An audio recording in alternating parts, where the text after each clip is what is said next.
Hi friends, எங்கே கிளம்பிட்டோன்னு பார்க்குறீங்களா? வழக்கம் போல் சர்ச்சுக்கு தான் போகிறோம். இன்றைக்கி மாஸ் அட்டன் பண்ணுறதுக்கு கொஞ்சம் லேட் ஆகிடுச்சு. பாதி மாதத்தில் தான் போனோம்.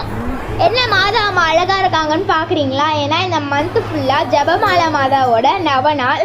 இந்த மந்தில் ஜபமாலா பண்ணால் வீட்டுக்கு ரொம்ப நல்லது. மாஸ் முடிச்சுட்டு வர வழியில் ஒரு பெரிய ஆக்சிடெண்ட் ஆகிடுச்சு. அங்கே வர்றதுக்குள்ளே ஆம்புலன்ஸில் ஏற்றிட்டாங்க. இருக்கவங்களாம் என்ன சொன்னாங்கன்னா, இந்த அங்கிளால் உயிர் பழைக்க முடியாது, நிறைய பிளட் லாஸ் ஆயிடுச்சு, அந்த அங்கிளுக்காக எல்லாரும் ப்ரேயர் பண்ணிப்போம். அதோட வீட்டுக்கு வந்தோன்னா அம்மா என்ன சமைக்கிறதுன்னு கேட்டாங்க. 2 வாரத்துக்கு முன்னாடி பிரியாணி கேட்டிருந்தோம். அதோட அம்மா பிரியாணி தான் செஞ்சாங்க.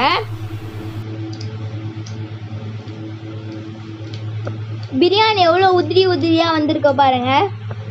வாங்க சாப்பிட்லாம். சாப்பாடு நல்லா டேஸ்ட்டாக இருக்குது. இந்த வீடியோ பிடிச்சிருந்தா லைக் பண்ணுங்கள், சப்ஸ்கிரைப் பண்ணுங்கள், கமெண்ட் பண்ணுங்கள். பாய்.